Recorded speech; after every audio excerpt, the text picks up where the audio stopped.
शीघ्र के बच्चों प्रति माता पिता बाप दादा का याद प्यार और गुड मॉर्निंग। रूहानी बाप की रूहानी बच्चों को नमस्ते। हम रूहानी बच्चों की रूहानी बाप दादा को याद प्यार और नमस्ते नमस्ते नमस्ते। हम बच्चे रहेंगे सदा हंसते हंसते और बन जाएंगे बाबा के फरिश्ते। शुक्रिया बाबा, शुक्रिया, तहे दिल से शुक्रिया, हर हाल में शुक्रिया बाबा का, शुक्रिया हर हाल में। धारणा के लिए मुख्य सार है, पहला ज्ञान बिंदु है, यह समय बहुत वैल्यूबल है, इसे फालतू की बातों में गंवाना नहीं है। कितने भी तूफान आए, घाटा पड़े, लेकिन बाप की याद में रहना है। यह समय बहुत वैल्यूबल है, इसे फालतू की बातों में गंवाना नहीं है। कितने भी तूफान आए, घाटा पड़े, लेकिन बाप की याद में रहना है। दूसरा ज्ञान बिंदु है, तमो प्रधान से सतो प्रधान बनने का ही चिंतन करना है। तमो प्रधान से सतो प्रधान बनने का ही चिंतन करना है, और कोई चिंतन न चले। हम सो हम की छोटी सी कहानी बहुत युक्ति से समझनी और समझानी है। और आज का वरदान है, मग्न अवस्था के अनुभव द्वारा माया को अपना भक्त बनाने वाले माया जीत भव। मगन अवस्था का अनुभव करने के लिए अपने अनेक टाइटल का स्वरूप है, अनेक गुणों के श्रृंगार, अनेक प्रकार की खुशी की, रूहानी नशे की, रास्ता और रचना के विस्तार की, पॉइंट प्राप्तियों की, पॉइंट प्रकार की खुशी की स्मृति में रखो। प्राप्तियों की पॉइंट स्मृति में रखो। जो आपकी पसंदी हो उस पर मनन करो। जो मगन अवस्था सहज अनुभव होगी, फिर कभी परवश नहीं होगी। माया सदा के लिए नमस्कार करेगी। संगम युग का पहला भक्त माया बन जाएगी। संगम युग का पहला भक्त माया बन जाएगी। जब आप माया जीत मास्टर भगवान बनेंगे, तब माया भक्त बनेगी। और आज का स्लोगन है, आपका उच्चारण और आचरण ब्रह्मा बाप के समान हो, तब कहेंगे सच्चे ब्राह्मण। और आज का व्यक्ति सारा है, आत्मिक स्थिति में रहने का अभ्यास करो, अंतर्मुखी बनो, याद में निरंतर रहने का सहज साधन है। प्रवृत्ति में रहते पर वृत्ति में रहना, पर वृत्ति अर्थात आत्मिक रूप। ऐसे आत्मिक रूप में रहने वाला सदा न्यारा और बाप का प्यारा होगा।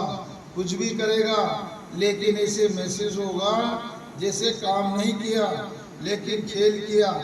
यह रूहानी नयन, यह रूहानी मूर्त ऐसी दिव्य दर्पण बन जाएगी, जिस दर्पण में हर आत्मा बिना मेहनत के आत्मिक स्वरूप में दिखेगी। और आज मुरली का सार है, तुम अभी श्रीमत पर साइलेंस की अति में जाते हो। तुम्हें बाप से शांति का वर्षा मिलता है। शांति में सब कुछ आ जाता है। नई दुनिया की स्थापना का मुख्य आधार क्या है? पवित्रता। बाप जब ब्रह्मा तन में आकर नई दुनिया स्थापन करते हैं, तब तुम आपस में भाई बहन हो जाते हो। स्त्री पुरुष का भाव निकल जाता है। इस अंतिम जन्म में पवित्र बनते हो, तो पवित्र दुनिया के मालिक बन जाते हो।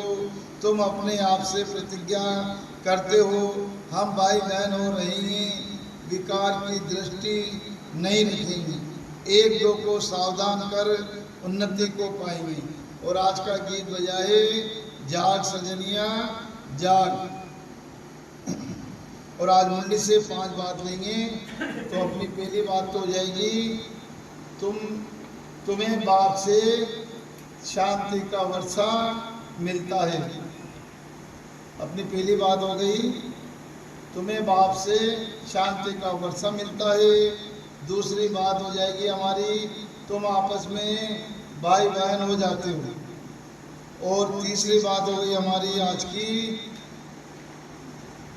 यह समय बहुत वैल्यूबल है, इसे फालतू बातों में गंवाना नहीं है। चौथी बात हो जाएगी हमारी मगन अवस्था के अनुभव द्वारा माया को अपना भक्त बनाने वाली। और पांचवी बात हो जाएगी आपका उच्चारण और आचरण ब्रह्मा बाप के समान हो, तब कहेंगे सच्चे ब्राह्मण। तो हमारी पहली बात तो हो गई, अभी तुम श्रीमत पर साइलेंस की अति में जाते हो, यानी कि तुम्हें बाप से शांति का वर्षा मिलता है। दूसरी बात हो गई, तब तुम आपस में भाई बहन हो जाते हो। और तीसरी बात हमारी हो गई,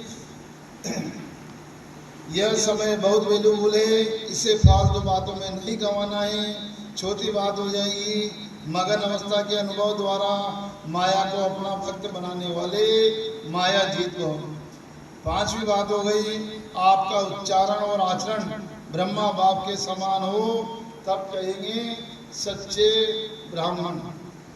और आज है बुधवार, तो बुधवार का सोमाने में सुख स्वरूप आत्मा हूँ और बाबा से संबंध, बाबा परम सद्गुरु और मैं उनका शिष्य। और आज का व्रत है जमेला मुक्त। ओम शांति।